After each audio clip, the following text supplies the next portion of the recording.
Very good morning to all of my dear student. आपको याद होगा लास्ट टर्म पे जो मैंने डिस्कस किया था Faraday's first law and second law of electromagnetic induction, उसी सीरीज में एक बहुत ही इंपॉर्टेंट लॉ है जिसको मैं डिस्कस करूंगा, दैट इज लेंज लॉ। जरा ध्यान देना, यहाँ पे सारे बच्चे ध्यान दो।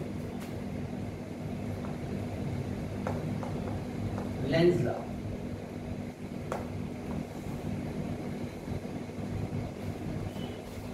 जरा ध्यान देना है। मान लो मेरे बच्चे क्वायल है,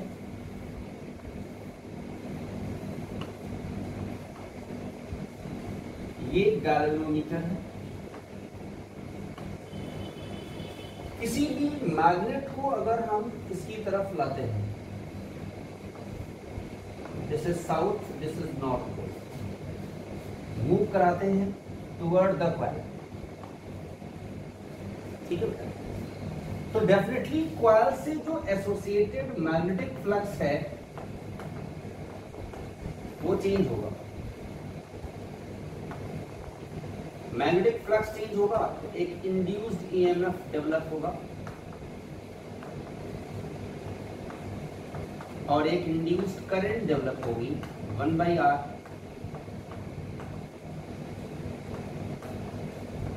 d∅dt।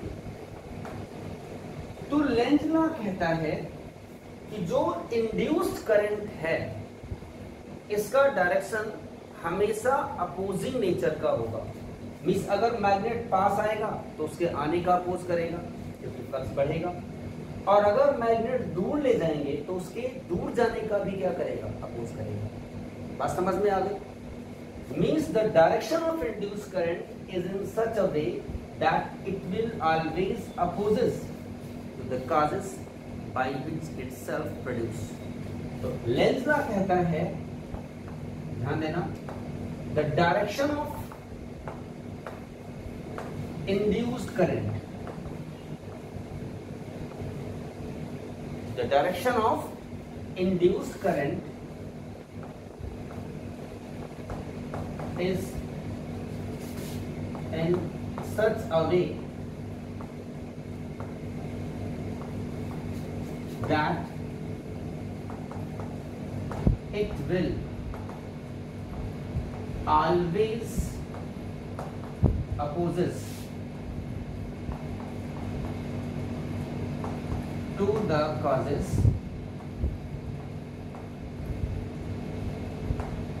by which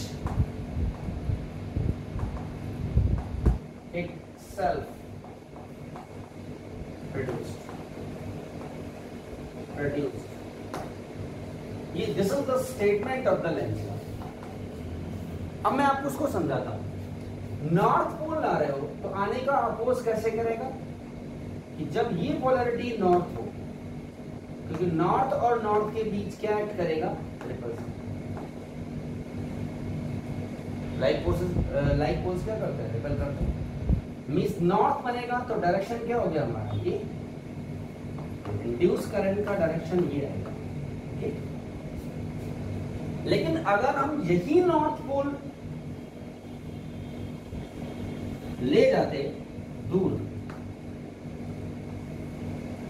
ध्यान देना बेटा, ये ऊपर से टर्न है और अब हम नॉर्थ पोल को ही दूर ले जा रहे हैं बेटा, this is south, this is north, ठीक है। अगर हम इसको दूर ले जा रहे हैं तो ये इमीडिएटली क्या बना देगा, साउथ पोल। अब इनमें क्या होगा, अट्रैक्शन। तो दूर जाने का भी अपोज कर रहे हैं, पास आने का भी अपोज कर रहे हैं, तो अब साउथ बनेगा तो डायरेक्शन हमारी ये हो गई करंट की, ये चेंज हो गया। बात समझ में आ गई? तो पहले डायरेक्शन ये था, अब डायरेक्शन मींस हमेशा इंड्यूस करंट का डायरेक्शन, इंड्यूस करंट क्यों डेवलप होगी, क्योंकि कॉइल से एसोसिएटेड मैग्नेटिक फ्लक्स चेंज होगा due to relative motion between coil and magnet. तो जो फ्लक्स चेंज होगा, इंड्यूस्ड ईएमएफ डेवलप होगा, इंड्यूस करंट डेवलप होगी। तो जो इंड्यूस करंट का डायरेक्शन होगा वो ऑलवेज इस तरीके का होगा, जो हमेशा उस काज का अपोज करेगा जिससे वो सेल्फ प्रोड्यूस होगा। देखो रिलेटिव मोशन के कारण ही इंड्यूस करंट है और उसी का अपोज कर रहा है। कैसे? पास लाते हैं तो भी अपोज कर रहा है रिपल्सन, दूर ले जाते हैं तो भी क्या कर रहा है? अपोज कर रहा है। सेम वे अगर हम मान लो सिंगल कॉइल ले लेते हैं, जैसे हमने ये कॉइल ले लिया और हम साउथ को पास ले जाते हैं तो साउथ बनेगा, साउथ साउथ में क्या होगा? हमारा रिपल्सन होगा और करंट का डायरेक्शन क्लॉकवाइज। ध्यान देना। दूसरा अगर हम बात करते हैं कि मान लो साउथ ही पोल को दूर ले जाए, ओके, तो ये क्या बनेगा? नॉर्थ डायरेक्शन एंटी क्लॉकवाइज हो जाएगा। मेरी बात समझ में आ रही? करंट का डायरेक्शन देखो क्या हो जाएगा, ये बात समझ में आ गई। एक पॉइंट बेटा इसमें और पूछा जाता है, length law and energy conservation. जरा ध्यान देना, यहां पे मैं डिस्कस कर रहा हूं, समझिए मेरे बच्चे। देखिए Lenz law and energy conservation.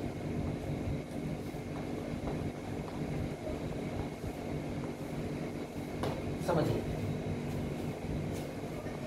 Length law and energy conservation का मतलब क्या होगा?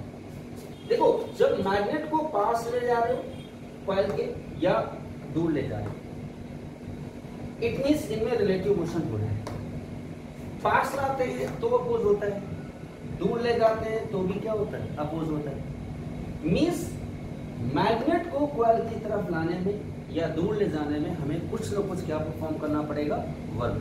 वो वर्क ही हमारा इलेक्ट्रिकल एनर्जी में क्या होगा? कन्वर्ट होगा। तो वर्क एनर्जी में, एनर्जी वर्क में, means energy neither be created nor be destroyed. It means Lenz law follows the law of conservation of energy. जरा ध्यान देना। कैसे करोगे?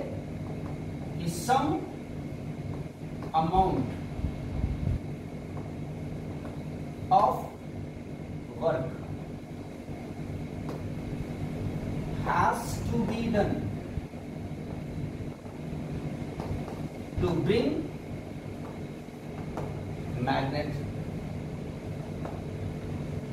near coil or away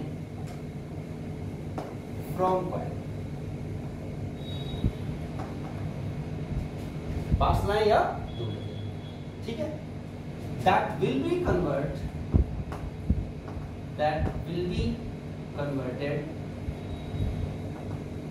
इसमें in the form of what? बोलिए बेटा। in the form of that will be converted in the form of electrical energy. बात समझ में आ गया? मिस कॉइल और मैग्नेट के बीच जो रिलेटिव मोशन होगा इसके लिए हमें कुछ वर्क परफॉर्म करना पड़ेगा और वो वर्क ही हमारा एनर्जी में क्या हो जाएगा बेटा? कन्वर्ट हो जाएगा। ये बात समझ में आ गई? Miss energy neither be created nor be destroyed। ये बात समझ में आ गई होगी। अब हम इस पे बेस्ड कुछ एप्लीकेशंस डिस्कस करेंगे, जो ध्यान से समझिए।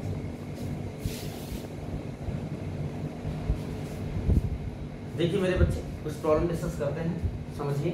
जैसे एक छोटी सी प्रॉब्लम है,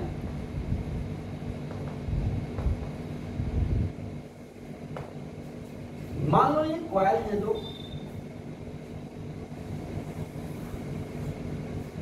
इसको हमने कट कर दिया और ये इनकी एक्सेस है।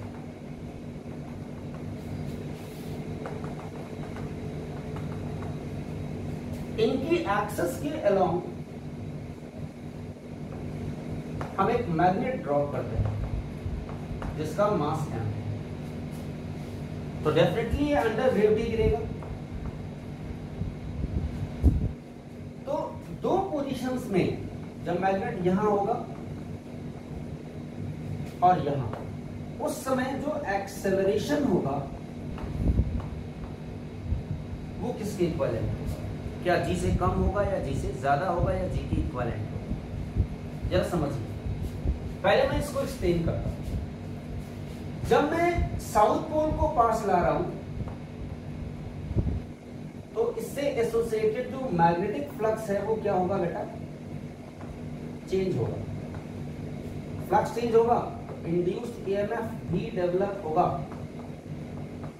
और इंड्यूस्ड करंट भी डेवलप हो जाएगी।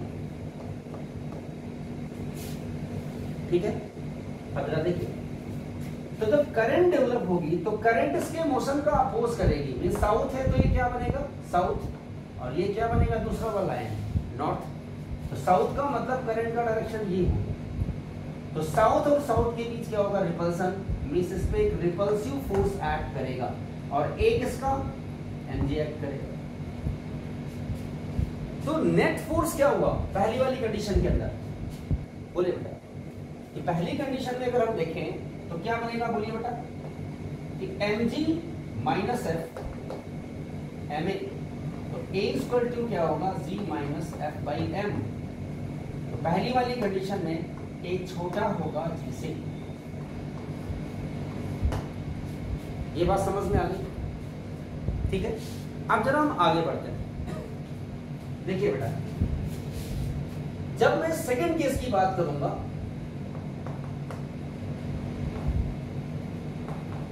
तो सेकंड केस में क्या होगा बेटा, देखो यहां पे जब नॉर्थ पोल दूर जाएगा, नॉर्थ दूर जाएगा तो यहां पे क्या बनेगा, साउथ, नॉर्थ पोलैरिटी चेंज होगी। साउथ और नॉर्थ के बीच क्या होगा, अट्रैक्शन, और वेट तो अभी भी mg नीचे होगा। तो अभी भी अगर आप देखोगे तो केस सेकंड में क्या होगा, इसमें भी mg minus F M A होगा। तो आप कह सकते हो एक g minus F upon M होगा और अभी भी a छोटा होगा g से। क्या ये बात समझ में आ गई दोनों कंडीशन में? लेकिन इस केस में डिफरेंट होगा, समझना।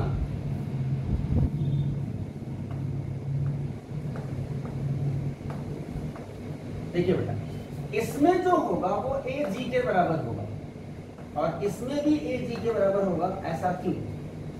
जब ये मैग्नेट नीचे आएगा तो इससे एसोसिएटेड जो मैग्नेटिक फ्लक्स है वो तो चेंज होगा, क्योंकि फाई क्या होता है हमारा, b इंटू ए होता है, समझ गए? लेकिन मेरे बच्चे, तो इंड्यूस ईएमएफ भी डेवलप होगा, लेकिन इंड्यूस करंट जो होगी वो E बाई आर होती है और सर्किट चूंकि ओपन है। देखिए यहां से ओपन सर्किट का रेजिस्टेंस क्या होता है, इनफाइनाइट। तो इस समय करंट क्या हो जाएगी, E बाई इंफिनिटी 0। और अगर इंड्यूस करंट डेवलप नहीं होगी तो no polarity will form, no polarity will be formed. और बेटा जब पोलैरिटी नहीं बनेगी तो अपोज नहीं करेगा, तो सिर्फ एक ही ऐड करेगा mg यहां, और यहां भी क्या ऐड करेगा, mg। तो आप कह सकते हो जो mg होगा वो ma के बराबर होगा। तो ये दोनों केसेस में g के बराबर है। तो ये तो हमारा केस था और ये केस जो हमारा था वो दोनों केसेस हमारे अलग अलग। ये केस फर्स्ट का पहला पार्ट और सेकंड पार्ट, और इसमें दोनों केसेस में ये हमारा क्या होगा। तो बेटा बहुत छोटी छोटी प्रॉब्लम्स हैं, अगर थोड़ा सा ध्यान दोगे तो आपको समझ में आ जाएगी। ठीक है मेरे बच्चे, थोड़ा सा हम आगे क्वेश्चन की तरफ चलते हैं, नेक्स्ट क्वेश्चन पे देखते हैं।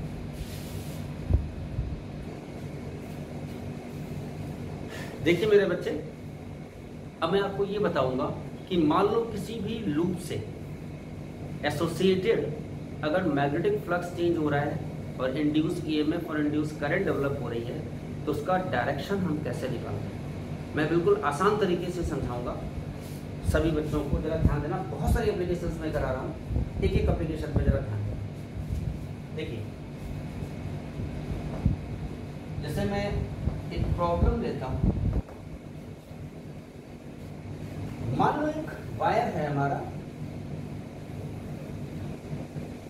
और दो लूप है इसमें करंट इंक्रीज हो रही है। तो this is loop 1 and this is loop 2। हमें इन दोनों लूप के अंदर इंड्यूस करंट का डायरेक्शन निकालना है। तो सबसे पहला काम हम देखते हैं कि मैग्नेटिक फील्ड जो होगी हमारी, उसका डायरेक्शन क्या होगा दोनों लूप के अंदर। इस वायर के अंदर जो आप देख रहे हो, ये वायर है, करंट इसमें आई जा रही। तो अगर मान लो r डिस्टेंस पे कहीं भी हम यहां निकालें फील्ड या यहां निकालें r डिस्टेंस पे फील्ड, तो आप वायर के कारण, जो स्ट्रेट वायर के कारण फील्ड होती है μ0/4 पाई और I/r होता है, अगर आपको पता हो। करंट अगर आप चेंज करोगे, इंक्रीज कर रहे हो, तो जो मैग्नेटिक फील्ड है वो भी इंक्रीज होगी। तो फ्लक्स जो होगा B/A वो भी क्या होगा हमारा, इंक्रीज होगा। तो इंड्यूस करंट का direction according to Lenz law कैसा होगा, जो इस मैग्नेटिक फील्ड का अपोज करेगा। पहले हम देखते हैं मैग्नेटिक फील्ड का डायरेक्शन क्या है। राइट हैंडेड थंब रूल से निकालते हैं। करंट इसमें ये जा रही, तो ऊपर फील्ड क्या होगी, देखिए ये हमने रख दिया। हम करंट के डायरेक्शन में फिंगर्स जहां फील्ड निकालनी है, तो फ्रंट फेस के परपेंडिकुलर मैग्नेटिक फील्ड का डायरेक्शन होगा मींस चॉक की टिप की तरफ आउटवर्ड। तो ये मैग्नेटिक फील्ड होगा, ठीक है। अब नीचे डायरेक्शन क्या होगा, हम ये नहीं ले सकते, क्या लेना पड़ेगा, देखो करंट अंदर है तो थंब करंट के डायरेक्शन है, अब अंदर है इसके फील्ड, तो अंदर मींस यहां पे जो मैग्नेटिक फील्ड है वो क्रॉस है। दोनों में फ्लक्स इंक्रीज हो रहा है, दोनों में फ्लक्स क्या हो रहा है बेटा, इंक्रीज। इसमें भी फ्लक्स इंक्रीज हो रहा है। तो इंड्यूस करंट का डायरेक्शन बहुत आसान तरीका बताता हूं। जब फ्लक्स बढ़ेगा तो इंड्यूस करंट के कारण जो फील्ड होगी, जो मेन फील्ड का क्या करेगी, अपोज। तो आसान तरीका, राइट हैंड रूल लो और थंब अपोजिंग का मतलब फील्ड के अगेंस्ट कर दो और फिंगर्स को इनसर्किल कर दो। तो इनसर्किल्ड फिंगर क्या देगी, the direction of induce current. समझना यहां पे फील्ड बाहर है तो थंब कहां जाएगा, अंदर रख दिया और फिंगर्स को घुमा दिया। तो फिंगर्स को अगर आप घुमाते हो तो डायरेक्शन क्या हो गया हमारा, क्लॉकवाइज। और इसमें अपोजिंग फील्ड अंदर है तो थंब कहां होगा, बाहर। तो इसमें डायरेक्शन क्या होगा हमारा, एंटी क्लॉकवाइज। ये बात समझ में आ गई। अब देखो बिल्कुल ऐसे ही हम डिस्कस करेंगे कि मान लो ये करंट कैरिंग कंडक्टर है और करंट डिक्रीज हो रही है, तो अब क्या होगा, देखो भाई अब क्या होगा, करंट का डायरेक्शन वही है तो फील्ड यहां बाहर और यहां पे फील्ड क्या होगी, अंदर। बता रखा मैंने आपको। लेकिन फ्लक्स डिक्रीज होगा इसमें भी और इसमें भी। तो अब जो थंब का डायरेक्शन होगा वो मैग्नेटिक फील्ड को सपोर्ट करेगा। तो मैग्नेटिक फील्ड अंदर है, बाहर है, सॉरी, तो इसमें बाहर रख दिया। तो डायरेक्शन हमारा देखो फिंगर्स क्या है हमारा, एंटी क्लॉकवाइज। और यहां पे सपोर्टिंग मींस अंदर है तो क्लॉकवाइज। बात समझ में आ गई, कोई दिक्कत तो नहीं। अब जरा ध्यान देना, अगर मान लो करंट कांस्टेंट है और अब हम ये लूप लेते हैं और अब कहते हैं इसमें इंड्यूस करंट का डायरेक्शन निकालना। कुछ समझना, करंट कांस्टेंट तो बी भी कांस्टेंट, बी हमारी क्या है, बाहर, तो बी कांस्टेंट है, बी कांस्टेंट, बी कांस्टेंट, तो फ्लक्स क्या होगा, कांस्टेंट होगा। तो फ्लक्स कांस्टेंट होगा तो इंड्यूस्ड ईएमएफ होता है d phi by dt constant का 0, तो करंट E बाई आर ये भी क्या होगी, तो इसके अंदर जो होगा no induced current will be develop, means इसके अंदर कोई भी इंड्यूस करंट डेवलप नहीं होगी। ठीक है, ये सारे केसेस ले रहा हूं मैं। This is case first, this is case second, this is third, एक और ले लेते हैं फोर्थ। मान लो करंट का डायरेक्शन हम चेंज कर दे बेटा,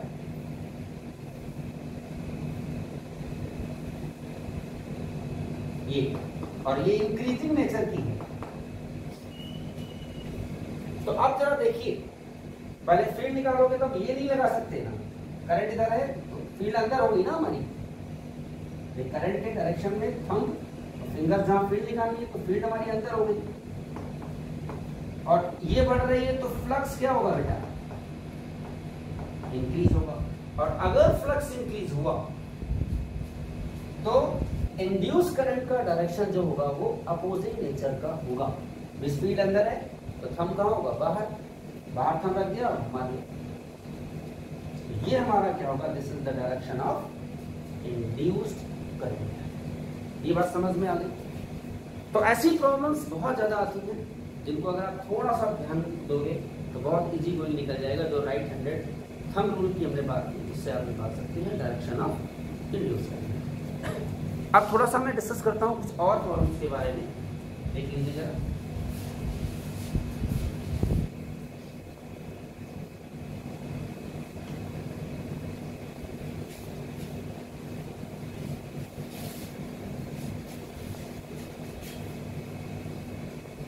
देखिए मेरे बच्चे, एक इस टाइप की भी प्रॉब्लम आती है बेटा। मान लो ये हमारी फील्ड है, यूनिफॉर्म फील्ड है, ओके, ठीक है मेरे बच्चे। अब देखिए, मान लो किसी भी ट्रायंगल को हम अंदर ला रहे हैं,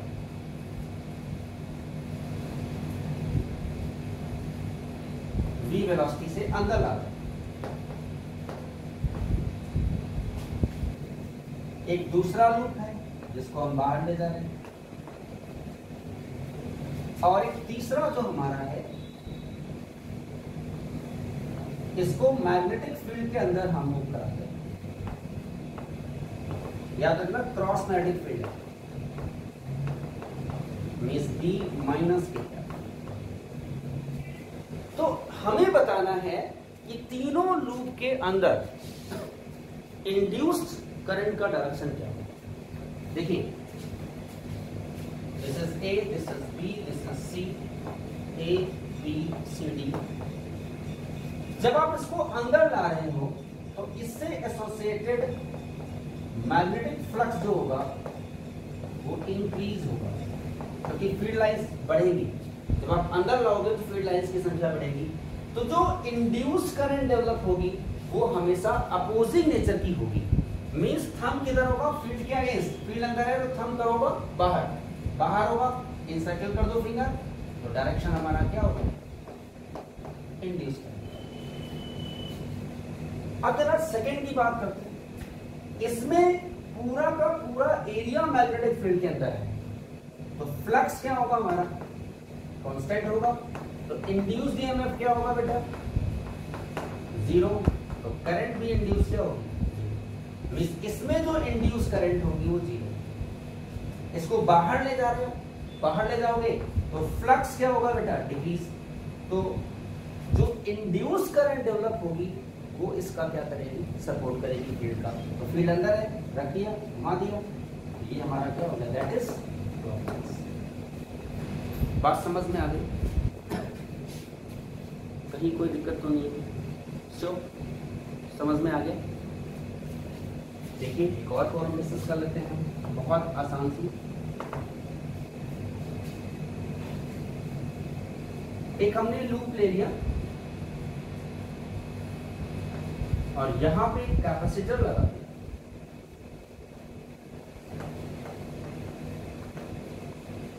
कैपेसिटर। एक मैग्नेट को हम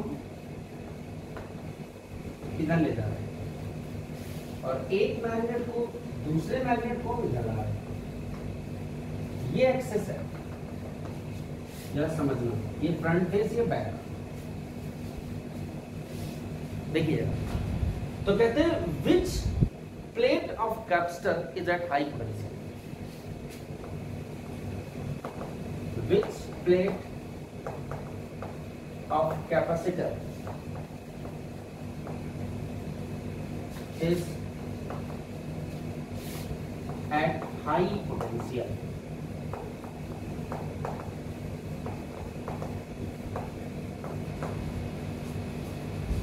बहुत आराम से समझना। नॉर्थ पोल को पास ले जा रहे हो तो ये फेस नॉर्थ बनेगा, ये क्या बनेगा, साउथ। इसको इधर ला रहे हैं, ये साउथ है, ये नॉर्थ है। तो साउथ को जब लाओगे तो ये क्या बनेगा हमारा, साउथ, ये नॉर्थ। तो ये वाला फेस साउथ बना तो करंट का डायरेक्शन क्या हो गया बेटा, तो ये प्लेट प्लस होगी और ये क्या होगी भाई, माइनस। तो जो ए का पोटेंशियल होगा वो बी से क्या होगा बेटा, क्या ये बात समझ में आ गई? कहीं कोई दिक्कत तो नहीं? और भी प्रॉब्लम हम डिस्कस कर सकते हैं। देखिए प्रॉब्लम, ये डॉट मैग्नेटिक फील्ड है, बाहर की तरफ फील्ड है, एक्सटर्नल फील्ड। जरा समझना,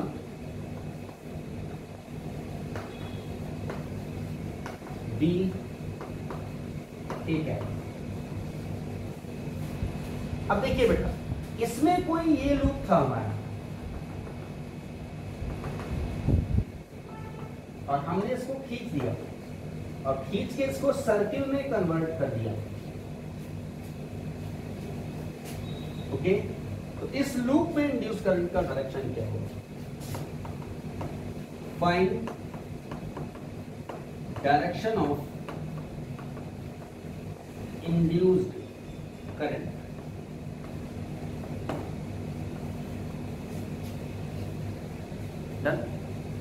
अब देखिए, जब आप सर्किल में ले जाओगे तो इसका एरिया बढ़ेगा, तो फ्लक्स जो होगा D इंटू ए होता है, तो फ्लक्स इंक्रीज होगा। अगर फ्लक्स इंक्रीज होगा तो इंड्यूस करंट का डायरेक्शन लेंस के अकॉर्डिंग अपोजिंग नेचर का है। तो फील्ड अंदर है तो थंब कहां रखेंगे, अपोजिट, और घुमाएंगे तो डायरेक्शन क्या गया, दैट इज क्लॉकवाइज। तो बहुत छोटी छोटी प्रॉब्लम्स हैं जिनको अगर थोड़ा सा ध्यान दोगे तो ये चीजें किसी को ही आपको समझ में आ जाएंगी। अब मैं थोड़ा सा डिफिकल्ट प्रॉब्लम की तरफ चलूंगा, बहुत ही सिंपल प्रॉब्लम, थोड़ा सा कॉम्प्लेक्स, इसको रब कर देंगे।